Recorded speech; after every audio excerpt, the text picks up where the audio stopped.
Banyak orang percaya kalau mau cepat kaya, jangan terlalu agamis. Katanya, orang yang terlalu taat sama aturan agama akan susah maju karena banyak larangan dan batasan. Sebaliknya, orang yang nekat berani ambil jalan pintas justru lebih gampang kaya. Tapi benar nggak sih anggapan itu? Kalau kita lihat di sekitar, memang ada orang yang nggak peduli soal halal haramnya segala sesuatu. Akhirnya bisa cepat naik secara finansial. Tapi ada juga orang yang tetap berpegang pada nilai agama, justru hidupnya lebih tenang dan sukses dengan cara yang sehat. Pertanyaannya, apakah agama benar-benar bikin orang susah kaya, atau jangan-jangan kitalah yang salah memahami peran agama dalam hidup? Di video ini kita akan bahas lebih dalam soal hubungan antara nilai agama dengan kekayaan. Mulai dari pondasi hidup, cara memandang sukses, sampai prinsip sederhana yang bisa bikin hidup lebih balance. Yang pertama, kenapa orang beragama butuh pondasi yang kuat?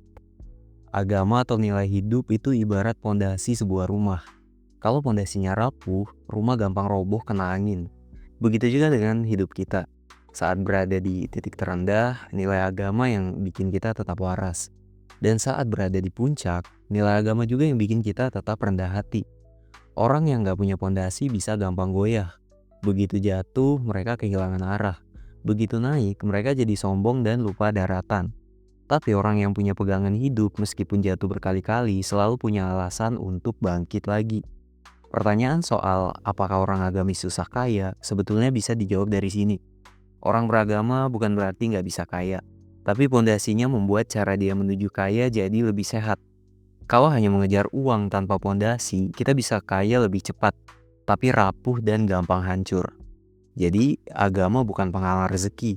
Justru dengan pondasi yang kuat, orang bisa lebih tenang, lebih sabar, dan punya arah jelas dalam mengelola rezeki yang datang dan yang akan datang nantinya. Poin yang kedua, benarkah orang agamis punya batasan untuk kaya? Banyak yang bilang orang agamis susah kaya karena terlalu banyak batasan. Misalnya, dilarang curang, dilarang riba, dilarang untuk nipu, dan sebagainya. Sementara orang yang gak peduli aturan bisa lebih bebas cari uang, bahkan lewat cara kotor sekalipun. Memang benar, orang beragama punya pagar moral. Mereka nggak akan sembarangan ambil jalan pintas. Tapi justru disitulah letak bedanya. Orang yang gak ada batasan bisa cepat kaya, tapi juga bisa cepat jatuh karena harta yang dikumpulkan gak punya landasan yang cukup kuat. Orang yang agamis mungkin jalannya lebih lambat, tapi lebih aman dan berkelanjutan. Kaya itu bukan cuma soal jumlah uang, tapi juga soal ketenangan hati. Percuma punya banyak uang kalau hidup terus was-was karena takut ketahuan atau karena cara mendapatkannya kotor. Jadi batasan itu bukan penghalang, tapi pagar pelindung. Orang agamis bukan berarti nggak bisa kaya. Mereka hanya memilih jalan yang lebih bersih. Dan ketika hasilnya datang, biasanya lebih tenang dan bisa dinikmati dengan rasa syukur, bukan dengan rasa cemas. Kemudian pembahasan yang ketiga, kalau bukan uang, apa ukuran sukses orang beragama? Banyak orang menilai sukses itu sama dengan punya banyak uang. Padahal kalau kita lihat dari sudut pandang agama, uang hanyalah salah satu alat, bukan tujuan akhir. Orang beragama melihat sukses sebagai sesuatu yang lebih luas. Misalnya, punya keluarga yang harmonis, hidup yang bermanfaat buat orang lain, atau bisa memaksimalkan talenta yang Tuhan kasih. Itu semua bagian dari kesuksesan. Uang tetap penting, tapi kalau uang jadi satu-satunya ukuran, hidup akan sangat kosong. Ada banyak contoh orang kaya raya yang depresi atau hancur. Kenapa? Karena uang nggak bisa beli makna hidup. Jadi buat orang beragama, sukses sejati adalah ketika hidupnya selaras, finansial cukup, hati tenang, dan bisa memberi dampak positif ke orang sekitar. Itulah yang bikin kaya terasa lengkap, bukan cuma soal angka di dalam rekening. Kesimpulannya, sukses itu bukan hanya berapa banyak uang yang kamu punya, tapi seberapa banyak nilai yang bisa kamu sebarkan. Setelah paham kalau sukses sejati bukan cuma soal uang, muncul pertanyaan lain. Lalu, apa yang bisa jadi jalannya?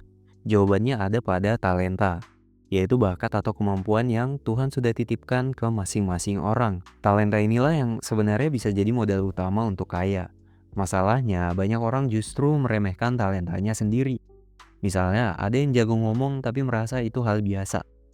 Atau ada yang teliti tapi nggak sadar kalau itu bisa jadi nilai jual. Padahal kalau bakat ini diasah dan diarahkan dengan benar, hasilnya otomatis bisa dikonversi jadi uang. Di sini agama justru memperkuat jalannya. Orang yang beragama akan lebih sadar bahwa talentanya bukan sekedar untuk dirinya sendiri, tapi untuk memberi manfaat. Dan ketika talenta dipakai dengan cara yang benar, rezeki biasanya akan mengikuti. Jadi kalau ada yang bilang orang agamis susah kaya, mungkin dia lupa bahwa talenta adalah pintu rezeki. Bedanya, orang beragama akan menggunakannya bukan cuma untuk diri sendiri, tapi juga sebagai bentuk ibadah dan keberkahan bagi orang lain. Nah, setelah bicara soal talenta sebagai modal utama, pertanyaannya jadi, gimana cara kita mengelola talenta itu supaya hasilnya maksimal? Disinilah pentingnya prinsip hidup sederhana yang sering dilupakan banyak orang. Do the best, enjoy the best, pray for the best. Do the best artinya lakukan yang terbaik dalam setiap hal yang kamu kerjakan. Jangan setengah-setengah karena kualitas kerja kita akan menentukan seberapa jauh talenta bisa berkembang. Lalu ada enjoy the best, yaitu sikap bersyukur dan menikmati apa yang sudah dicapai. Ini penting supaya kita nggak terjebak rasa iri atau nggak pernah puas. Dan yang terakhir, pray for the best, yaitu menyerahkan hasil akhirnya pada Tuhan. Karena ada hal-hal di luar kontrol kita yang memang nggak bisa kita kontrol. Kalau tiga prinsip ini digabung, hidupmu jadi lebih seimbang. Kamu kerja keras, tetap bersyukur, dan nggak stres berlebihan karena sadar ada campur tangan Tuhan di setiap langkah. Prinsip sederhana ini bisa jadi kompas supaya talenta yang kamu punya benar-benar jadi jalan rezeki yang penuh ketenangan, bukan sekedar kejar-kejaran angka di saldo rekening doang. Nah, ngomongin soal enjoy the best alias bersyukur, ada salah paham yang sering banget muncul. Banyak orang mengira bahwa bersyukur itu sama dengan pasrah, nerima keadaan tanpa usaha lebih. Padahal itu jelas keliru. Bersyukur yang benar justru bikin kita lebih semangat. Karena dengan rasa syukur, kita sadar bahwa sekecil apapun hasilnya tetap akan berarti. Dan dari situ kita termotivasi untuk terus melangkah. Bersyukur itu bukan berarti berhenti, tapi tetap maju sambil menghargai apa yang sudah ada. Misalnya, kamu dapat penghasilan kecil. Orang yang pasrah akan bilang, ya udahlah, segini juga cukup, malas nambahin lagi. Tapi orang yang bersyukur akan bilang, alhamdulillah segini udah ada, tapi aku akan terus berusaha supaya bisa jauh lebih bermanfaat dari yang sebelumnya. Jadi syukur itu bukan penghambat. Justru itulah bahan bakar untuk melanjutkan usaha. Karena orang yang bisa menikmati proses biasanya akan lebih konsisten. Dan akhirnya lebih dekat dengan pintu rezeki berikutnya. Nah, pertanyaan yang selanjutnya, kenapa konsistensi itu jalan rezeki? Dari rasa syukur inilah lahir yang namanya konsistensi. Karena orang yang tahu menghargai setiap langkah kecil biasanya akan lebih tekun mengulanginya lagi dan lagi.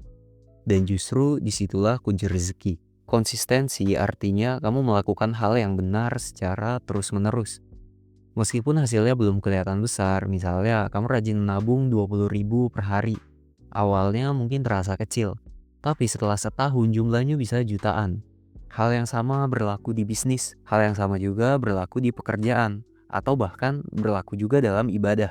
Banyak orang gagal bukan karena kurang pintar, tapi karena mereka berhenti terlalu cepat. Sementara orang yang konsisten, meski lambat, akhirnya bisa sampai jauh. Rezeki itu seringkali datang bukan karena langkah besar yang sekali jadi, tapi karena langkah kecil yang diulang terus-menerus sampai membentuk hasil yang besar. Jadi, kalau kamu ingin rezeki tumbuh, jangan hanya mengandalkan semangat sesaat. Bangun kebiasaan kecil, jalani secara konsisten, dan percayalah bahwa akumulasi itu akan melipat gandakan hasil di masa depan. Nah, pertanyaan berikutnya, gimana kalau kita sudah konsisten berusaha, sudah berdoa, tapi hasilnya tetap mentok di situ-situ aja? Banyak orang yang berhenti di titik ini, merasa usahanya sia-sia, padahal bisa jadi masalahnya bukan di kurang usaha, tapi di jalur yang dia pakai. Bayangin kamu mendayung perahu dengan tenaga penuh, tapi di sungai yang buntu. Seberapa keras pun dayunganmu, kamu gak akan sampai ke laut. Sama juga dengan hidup, kadang hasilnya mentok. Artinya kita perlu explore jalur yang baru. Explore bukan berarti mengulang dari nol, tapi mencari cara lain untuk melipat gandakan value yang sudah kamu punya. Misalnya, kamu jago public speaking, tapi karirmu mentok. Coba gunakan skill itu untuk bikin konten, buka kelas online, atau masuk ke dunia training. satu skill tapi jalurnya diperluas. Kalau ngerasa stuck, jangan buru-buru menyalahkan Tuhan atau diri sendiri. Bisa jadi jawaban dari doa dan usahamu adalah membuka pintu baru yang sebelumnya nggak pernah kamu coba. Jadi, agama bukanlah penghalang untuk kaya. Justru dengan agama dan nilai hidup yang kuat, kita punya pondasi supaya kaya itu lebih bermakna. Orang yang agamis memang punya batasan, tapi batasan itu yang bikin jalannya lebih bersih dan hasilnya lebih tenang. Kaya sejati bukan sekedar angka di rekening, tapi bagaimana talenta yang Tuhan titipkan bisa dimanfaatkan, bagaimana tetap bersyukur dan konsisten. Intinya, orang agamis tetap bisa kaya. Hanya saja cara dan prosesnya lebih terarah dan pada akhirnya yang penting bukan cuma seberapa cepat kita sampai, tapi seberapa kokoh kita berdiri ketika kita sudah sampai di puncak. Terima kasih sudah nonton sampai detik ini. Semoga video ini bikin kamu berpikir lebih dalam dan mempertanyakan lagi hal-hal yang selama ini dianggap biasa. Sampai jumpa di video Sang Perintis yang berikutnya.